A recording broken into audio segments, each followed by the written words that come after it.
What is going on, my friends? Okay, let me get this stuff put together here real fast while we get started. If you guys are watching the replay, by the way, could you give me a little hashtag replay or something like that? I know most people can't come on with me live. We get people from all around the world, and that is totally cool. That's great. But it's always fun to see how many people are checking out the replay. What I found usually is that there's usually 200 people that will be on with me, which is awesome. Welcome, thank you guys so much. And then it's by usually 24 hours later, 1,800 people have watched it in the next 24 hours, which is pretty awesome. Hey guys, on that note, real fast, I just want to congratulate real quick the fact that you guys are still with me in this challenge. We know it's not small. This is a big deal. It should be life-changing regardless of whatever happens for you. You're not going to be able to see the world the same way after you complete this challenge, right? That's one of the major goals Russell and I talked about when we were first launching this. As I said, dude, I want the first week or two to be so good because there is a drop-off rate, right? And that's not surprising. That's true for anything in life. Okay, but I want it to be so impactful that you guys walk away from this and you're like, dang, like, I can't help but see business and marketing and sales and entrepreneurship and like totally different than I did before. So anyways, watch it multiple times. Oh yeah. That's the other thing is a lot of people watch several times. Hopefully, again on that same note, you guys had a chance to maybe go rewatch as well the fake book story. Again, if that was offensive, the point of it was to help people say, oh my gosh, I totally understand why I'm not been selling because I've been focusing on these features. Steven, I can't go sell my product yet. This product's not done. Well, that's not why anyone buys anyway, right? So anyway, I'm pumped for today though. Today's going to be a bit fast, but I want to illustrate one principle that we really needed. You have to have this part or it really doesn't work very well. So, all right, guys, let's dive on in here. What's up? I'm a little bit later than normal today. My apologies. Had to reset passwords on some weird account and for my own teams. So I was a little bit late. Hopefully that's all right, though. Also, I am doing what I'm teaching. So hopefully that will bring a little more value in. Anyway. All right, let's go ahead and get started here. Boom! Woo! Welcome back to the 1 Challenge, Week 2, Day 4. And today we're talking about hooks. Steven, what is a hook? A hook is the reason that they decide to give you attention. That's really all it is. As a marketer, our role is to create strategic noise. And that's really what we do. I'm going to go create noise around certain messages, right? First, I'm going to come up with a message. I'm going to come up with the offer that fulfills the message. But really what I do after that is I'm an orchestrated noise maker. That's really what marketing is. That's why it has very little to do with slogans and logos and color schemes. That's not what marketing is. That's more along the lines of branding, crossing a little over into ads, advertising in general. Awareness campaigns, which is like the biggest waste of money ever. In fact, last weekend I was walking through the airport. I was with Russell and a bunch of the ClickFunnels team, and we were walking through the airport, and we were making fun of a big software company who shall remain nameless, who got another round of funding, and they're touting around about it. And all they had in the middle of the airport was this massive sign with their name on it. No call to action. There was no URL, even though it's a software company, a SaaS. Okay, there was no call to action. There was no URL. It was just features, no benefits. It was probably the worst ad I've ever seen in my entire life. And they probably are spending like $5,000 to $10,000 a month to have that there. And they're stoked about the amount of funding they just got. I would be stressed out. Like, this is ridiculous, right? And we're like, Russell's like, it was no warning. He turns to me, he goes, dude, I know how to blow up your thing. You know what we're going to go do? Is we're going to go get, oh my gosh. You know what we're doing? We're going to go get a lot of money. We're going to borrow a lot of money. And then we're just going to start putting the name of the business in all these random places that really don't represent our target market. And I was like, what are you talking about? And then I looked up and saw the sign, and I was like, oh, yeah. Could we get several rounds of funding as well with that? Anyway, so hopefully you guys are starting to see the power of what we're really teaching here. Hey guys, today we're talking about hooks, right? And the hook, and that's what that thing was missing, right? The hook, there wasn't a hook. It was their name. And someone's like, we need brand awareness. Why? Right? You can build a brand at the same time you focus on selling. Right? Focus on the sales. The brand comes with it.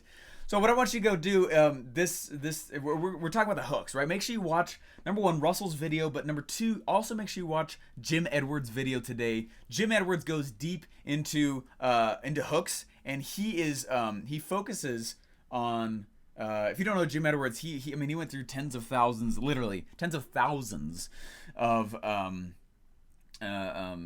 headlines. He's a professional copywriter.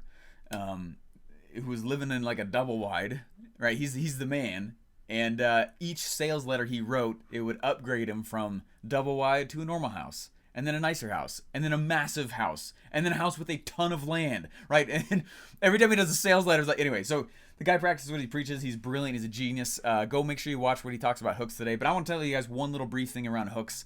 Let's go ahead and dive on into this. I like to bring awareness to the fact that I want your money. Anyway. Hey, so I'm going to tell you a quick story. I feel like every time I say that now, you guys are going to be like, is this true? Remember, the fake book story is the only thing that's the fake book story because it's called the fake book story. Everything else is real. When I was in college, I was not a good student. I got Mercy, graduated from high school, and did terribly.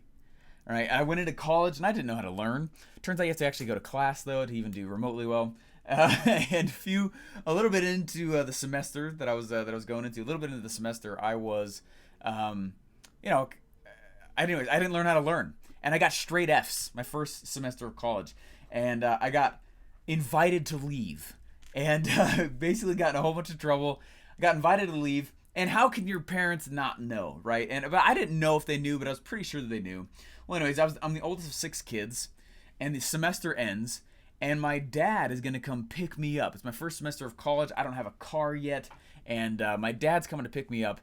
And we lived 13 hours away from where I went to college. 13-hour drive. And so I'm like, man, he's going to show up with some of my siblings. I'm the oldest of 6 kids. It's going to be awesome, right? It'll be cool to see everybody again. And my dad shows up, and he's alone. And my inner thoughts start freaking out. Oh my gosh! He showed up alone. My butt is officially his, right? Like, oh man. And we start driving back home. And I'm trying everything I can do to not talk about how that first semester went, because I got kicked out, right? And so hey, Steven, how did college go? Oh, it went good. No, it went so good. It was awesome, Dad. So cool. Yeah, college went really well. It was so good. And we're driving back. And he's like, "That's awesome. That's so cool, son. I'm really excited for you." And we're driving back. Did you meet anyone? Do you have any? Get to meet some cool friends, stuff like that? Oh yeah. No, it was awesome, Dad. I got to such cool friends. These guys, it was so awesome. I was doing everything I could to not talk about the classes themselves. And the next, do you have great teachers? Such good teachers. They were so good. They were such good teachers, Dad. Like, oh my gosh. I only saw them the first half of the semester, but they were such good teachers. And anyway, we're only like 3 hours into this drive, and I'm like, man, I've been able to kill and distract him for 3 straight hours. I might actually get through this. As soon as we get back home, I know I'm going to be able to disappear, right? But I'm stuck with him for the next 10 hours, and we're 3 hours in. I'm like, I might actually make it. And it's so awkward, and I grew up in Denver, Colorado. We're driving back from Idaho to Denver, and on those high mountain roads, there's a lot of dead deer on the highways, okay? There just is. And they get hit. So I'm counting the deer on the side of the road. It's so awkward that I am counting dead deer on the side of the road, which is very sad, but it's a reality, okay? And I was like, oh man, I remember I get to 56. And I'm like, Dad, that's crazy. 56. Dad, look at that. 57. I was like, man, at least my kid knows how to count. I mean, I don't know what he was thinking, but anyway, suddenly he looks at me. We're going like 85 miles an hour on the highway in my dad's Sequoia, and right, the rumble of the road. It's a nice day. And he looks right at me. And he goes, son, when I die, my name will be all that's left of me. And I was like, yeah? And he looked right at me. And he goes, son? Okay, I'm going to stop right there. I'm going to stop right there to illustrate a hook. What he said changed my life. Literally. What he said was so life-changing, but also a shot right between the eyes that I ran away from home like 2 weeks after I got back. Okay? I'm not going to tell you what he said yet. Okay? It was a life-changing experience for me. But I want to illustrate a principle on why you don't convert, usually on your registration pages or your sales pages or the funnel we're having you build. Guys, all hooks are based on curiosity. They are based on open loops. The feeling you're feeling right now when it comes to, well, what did he say, right? The fact that most people can't create that is why their funnel doesn't work, right? Most of the time, it's not that they didn't create an offer that wasn't good enough. When I look at the problems people have inside of this challenge or inside ClickFunnels, it's not, well, what are the problems, right? It's not, well, the offer needs to be better. Now, most of the time, yeah, I mean, there's a lot of tweaks, there's a lot of things we go change with it, usually some cleanup, stuff like that, but it's very standard stuff. That's usually not why it doesn't work, though. The sales message, that usually needs a little bit more work, okay? The biggest reason, though, is the hook.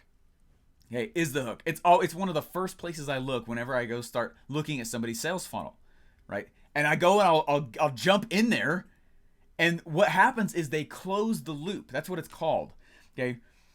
If I have a headline that says, why the government is using this one thing to take your money.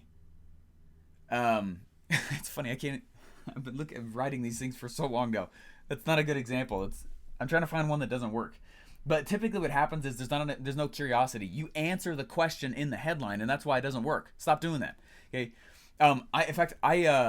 So the whole reason why these pages work is strictly because of curiosity. You need to open the loops. Okay. Go ahead and drop it. You've got to be able to pull people in, grab an attention. Absolutely. I like to bring a word. Oh. All right, give me a headline. Give me one of your headlines. And whoever's the first headline, drop your actual headline in right there, and I'm gonna go share with you guys what makes it work or not. Okay, go ahead and drop it right in the comments right there, and we'll walk through it here because this is a big deal. First, I look at the hook, Steven. Yeah. What do you guys think it is? Okay, and I want to give you guys like two or three different ways. My favorite ways are to write hooks. It is often the most challenging part of all of this. ClickFunnels, it's drag and drop and you click save. If you can use Facebook, you can use ClickFunnels. ClickFunnels is not hard. That's not why people fail, right? The sales message, once you know how to tell your origin story, it's not that crazy hard. You get better at it as you do it. The offer, not that crazy. The hook and your positioning, that's the most challenging aspect with all this stuff. Go ahead and drop your, I'm not getting any people dropping in yet. Go ahead and drop in your thing. My headlines suck right now. Yeah, that's fine. That's totally fine. If you want me to edit it right now live, drop in your headline. Let me pull up one of mine also, just to give you an example. Unlock unlimited motivation with a compelling vision that literally pulls you toward anything and everything you want in life. Unlock unlimited motivation. Unlock unlimited motivation with a compelling vision that literally pulls you towards anything and everything you want in life. Okay, now the only issue with this, okay, now let's say that I don't know at all, and this is very challenging to do, by the way, because we love our products, and so we want everyone to know about it, but you got to lead them in. Do you know that like 20, 30 years ago, something like that, the average person saw like 500 ads and brands a day and had an average attention span of around 20 minutes. Today, the average person will see around 5,000 ads and brands every day and has an attention span of like 6 seconds. Okay, no, that's not a joke. Hey, it's not enough for you. That's why success is not necessarily based on the offer. It's another reason why. You still need the sales message, and the sales message comes in and gives them, right, the promise of the product. But why will they listen to you in the first place? Okay, now you think about like a story. A hook is like the reason they should listen to your story. Set in Hollywood in scenes, right? Hollywood themes. The movie preview is what tells you why you should watch the movie. The hook is what tells you why you should go consume the sales message. It's the lead-in. It's the reason why you're coming to them and saying, hey, come on over here, okay? And so think of it like that, like in that manner, right? Now, we're going to go in and we're going to create hooks, and you're going to create stories. Think about Hollywood. Think about the way Hollywood launches products. Hollywood goes in and like a lot. It's not uncommon to hear about a movie a year before it's actually out. Okay, now most of the filming by that time has been done when they start announcing it. They're just doing editing, but they're also creating a launch campaign, right? And they're gonna go in and start dropping little hooks all over the place. And what do? First, they drop like a 30-second version, maybe sometimes even shorter, a year out, just to let you know it's coming out. 6 months out, they drop another version with another angle on the very same story. Another angle on the very same story. How many of you guys know what I'm talking about, right? Yeah, and you see that. And like 6 months out, they're like, okay, I'm gonna go tell this little snippet of the story. And then you're like, man, that looks actually pretty good. And then you go and you do this, which is super magic. Let me go look it up on my phone. Let me go put it in my calendar, right? If some people do that. Or let me go add some kind of notification that the movie's coming out or whatever. Let me go follow the launch, right? Then like 3 months from the time, then they'll drop another angle of the very same story. You know what I'm saying? We've all experienced that. And you're like, but they've already created a hook. No, you can make hooks with lots of different angles, right? It's the exact same thing when we create a product. I'm just using Hollywood because we've probably all seen that, right? And then like a week out, they drop tons of angles, lots of hooks, a lot of movie previews, right? They drop lots of different types of previews, which is a lot of different hooks and lots of angles of the exact same story, the exact same product, okay? Multiple times. And then what happens? Okay? The opening day happens.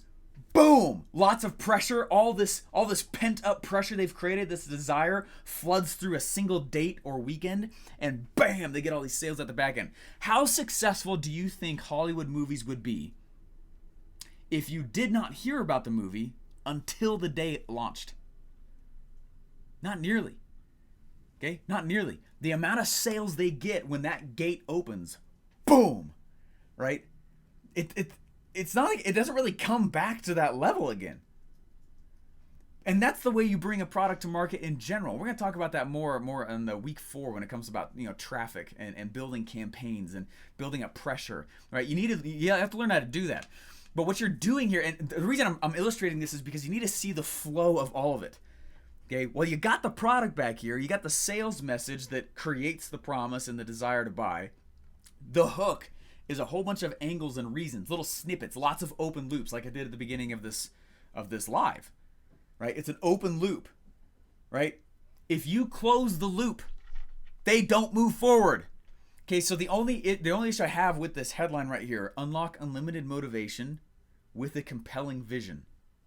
Okay, so if I want unlimited motivation, I'm like, oh man, how do I get unlimited motivation? You told me the answer in the headline though. So you actually closed the loop.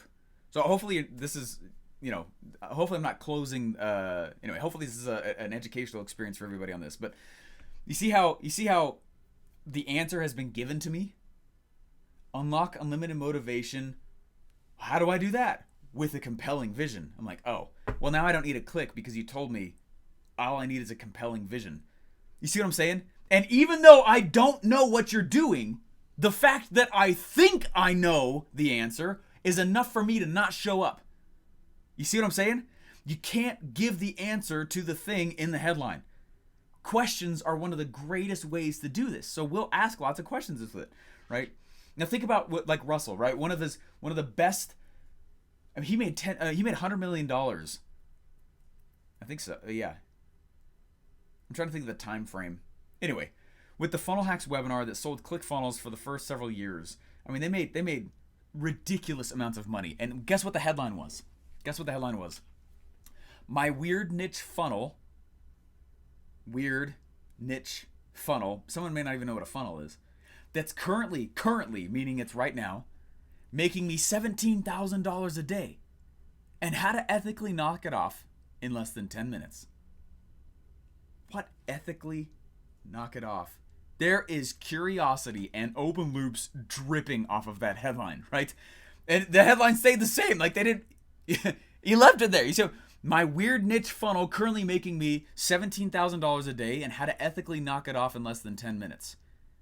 Did he answer any of the loops in that hook, in that headline? No. They're all open. My weird, niche, what is that? Funnel, that's interesting. Currently, this is not historical. He's doing this right now, making me $17,000. What? Just far enough to be, oh my gosh, but not so far to be inconceivable. You understand? It's still believable at 17 grand a day. Okay. And how to ethically knock it off in less than 10 minutes. How on earth? He doesn't give me the answer. Right? It would kill it if he said, my weird niche funnel currently making me $17,000 a day and how to ethically knock it off using ClickFunnels. If he said using ClickFunnels, I now don't need to show up. Right? So that's one of the biggest reasons people, like, anytime I'm selling something that's free, because you still have to sell things that are free, right? I'm doing that. I'm still creating an open loop. Like in the headline, anytime I sell something that's cheap, anytime I sell something that's mid-price or expensive, every single one of those, right? All the registration pages, all the squeeze pages, especially those registration pages, squeeze pages, they are all based on curiosity. And I'm actually going to show with you guys next week specific page styles that will help you create ridiculous curiosity. Okay, massive levels of opt-ins. Okay, and the pros and cons of using different styles. Okay, why I ended up crying in my closet. Spoiler alert: it wasn't from joy. Learn what your body needs to overcome symptoms and protect yourself from disease. Yeah. I suggest adding at the end something they don't want. Yeah, absolutely. Right. There's a lot of styles for headline writing. How to create a powerful brand and get more customers without being a creative genius or having to hire an expensive agency. How to create a powerful brand. So one of the issues is that a lot of times we as entrepreneurs get really stoked about the thing that we are, that we're creating. And we start to think that what we created is what they want to buy, right? Now, one of the biggest things I can help you guys understand with this, and hopefully it's the biggest aha, is that you don't represent your market. You don't represent your market. You do not represent your market, okay? So you need to make sure that what you're telling them they're going to get in the headline is not what you want to get. It's what they want to get. And that might sound obvious, but it is one of the most knee-jerk reaction things that I see entrepreneurs doing inside this challenge, and anything, okay, not just this challenge. Okay, anyway, so hopefully that's helping you guys. I want to keep this brief because I want you to go watch Jim Edwards' video. I want you to watch Russell's video. Okay, but I'm going to keep going here just a little bit. So all headlines, all hooks, they need to be very open looped, lots of curiosity inside of them. One of the easiest ways to get ideas is to literally go to Google and type in the keywords around your thing and look at the ads that are popping up. Okay, you can go to ClickBank, right, and go type in the keyword around the thing and look at the top converting funnels and just start clicking on their ads.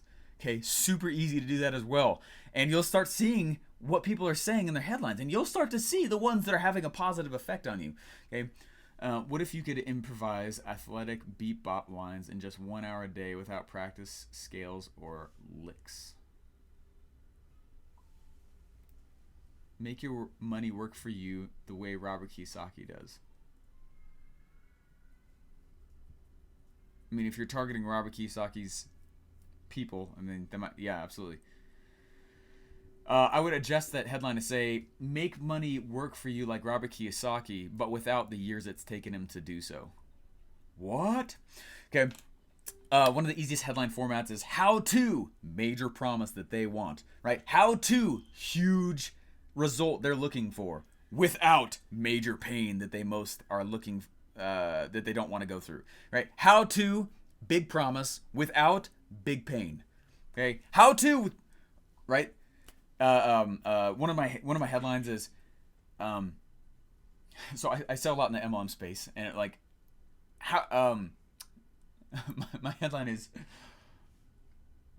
the simple 3-step system I use to auto-recruit my downline of big producers without friends and family even knowing I'm in MLM. I've never changed that headline. It works really well. Because that's what they want. How to auto-recruit? What? downline of big producers. What? Without friends and family even knowing them? What? Okay, this is to illustrate a really powerful principle. So again, all things need curiosity, but I want to walk through really fast 2 things that will help you guys do this. 2 easy ways that I like to create hooks is like this. Now think about the market that you're selling into. Now I'm going to use the MLM space, and I'm going to use the MLM space because it's highly likely that a lot of you, in fact probably most of you, have done MLM in the past. Okay, so when I'm going to write a headline, I'm going to go look at a market, and I'm going to say, hello market, what are you teaching everybody that they need to do in order to have success? Now for the MLM space, it's going to be really easy for everyone to answer. What is everybody convinced they need to go do in order to have success in MLM? Talk to their friends and family. So I literally become the opposite of that in the headline. Boom. Okay, that right there is one of the easiest ways to create a headline. My 3-step system I'm currently using to auto-recruit my downline of big producers without friends and family even knowing I'm in MLM. What? And I become the opposite of that major method taught by that market in my headline. And that's the headline that I shoot at the market. Okay? So when you're thinking about like, hey, Steven, I'm going to go sell, I'm selling a supplement, and I'm selling it to people, I'm going to sell it to weightlifters.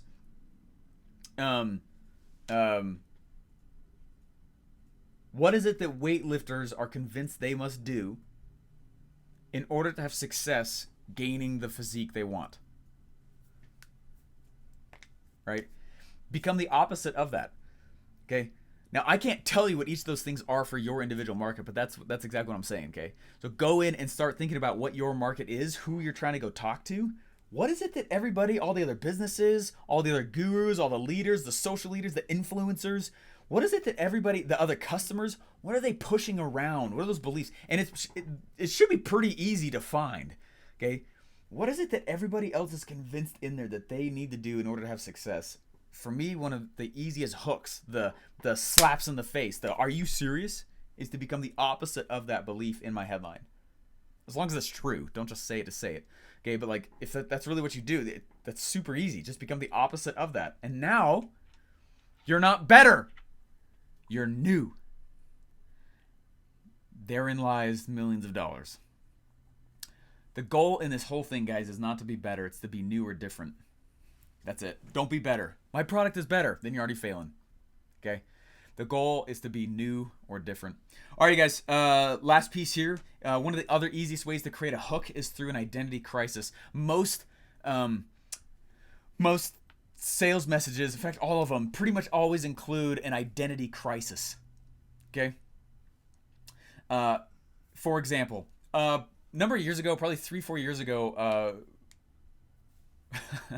we were sitting in, I was in Russell's office. I was building his funnels, and Russell goes, dude, right? And we all kind of came to the office together, and he goes, you know what we should be doing? He said, what if we went and let's make fun of a software that's out there. It's called Lead Pages, right? And we'll make fun of it in a playful manner.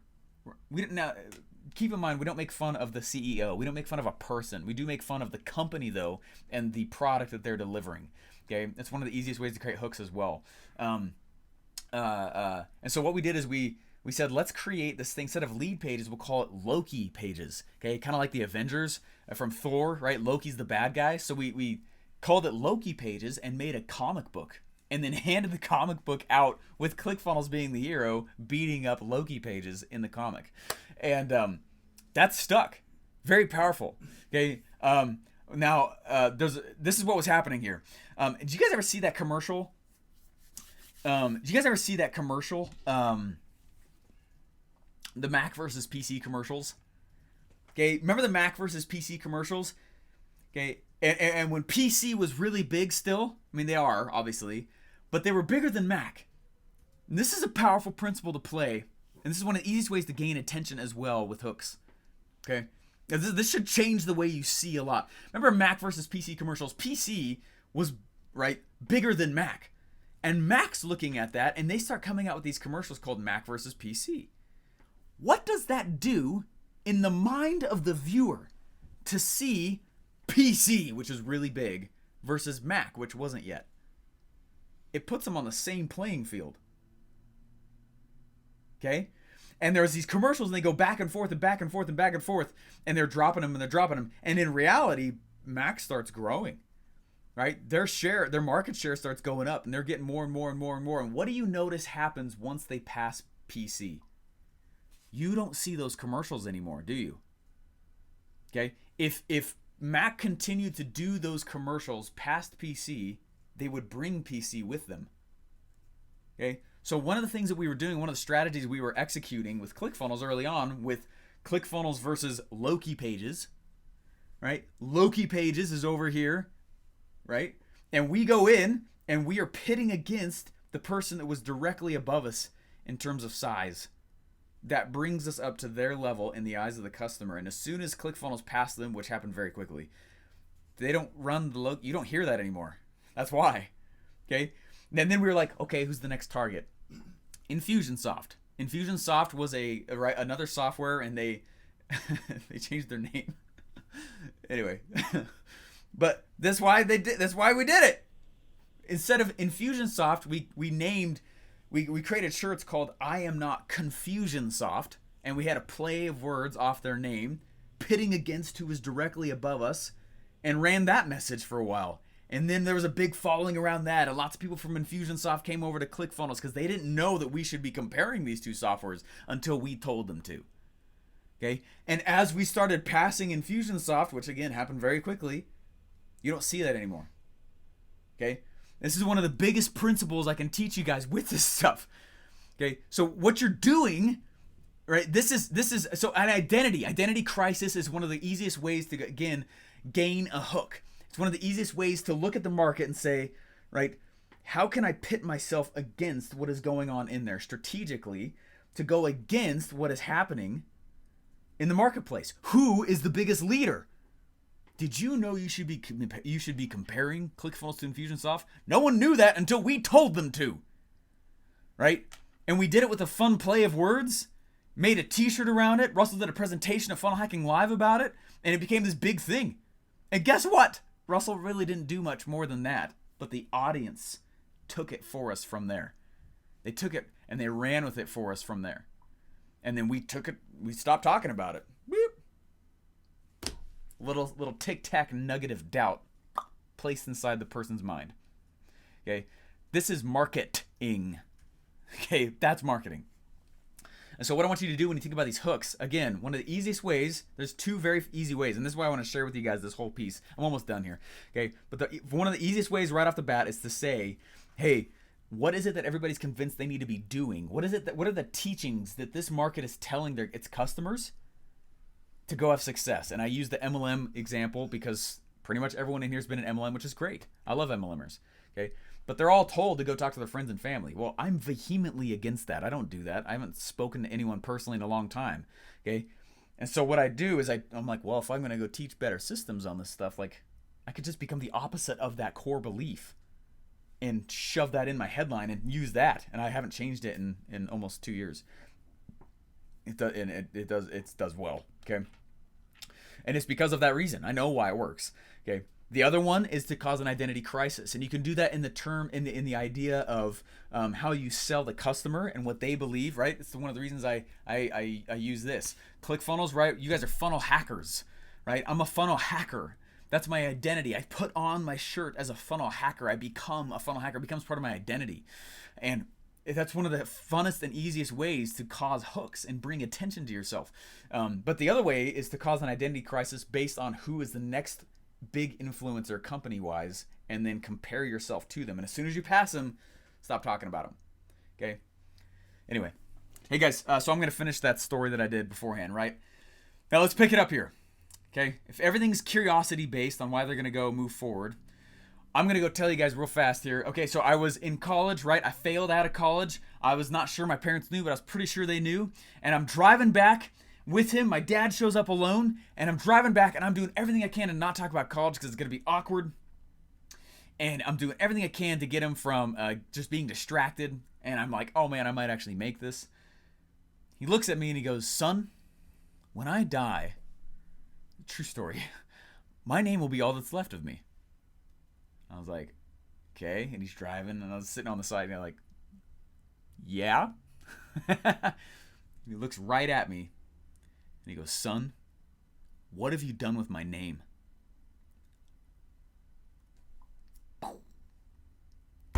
Ouch. He's calling me out on my own identity and what I was and was not doing. And it was so awkward that when I got back home, I knew I wasn't doing everything I needed to do in my life. And I ran away, basically. And that was the first time I ever did door-to-door sales. Anyway. Anyway. Hey, guys. Hopefully this has been helpful to you. And hopefully you guys have enjoyed all this lesson here. This is one of the biggest lessons I can teach you guys, again, along with yesterday's about the fake book story and why story matters so much. Okay, marketers are message creators. We are idea pushers. It has less to do, that's why I get so irked and someone's like, well, what's your slogan? I don't have a freaking slogan. It has nothing to do with that. What are you talking about? But I do know how to push ideas, okay, and why ideas get adopted or not. And hopefully you guys have enjoyed this lesson again today, and hopefully you guys got a lot from this. Hey guys, we'll see you tomorrow. Make sure you go watch Jim Edwards' video. He's going to teach you more about how to go create hooks. Same with Russell. We each have our own approach and take on them. So again, you're not going to learn the same thing from each one of us. And anyways, we'll talk to you guys later. Bye. Oh, get rich.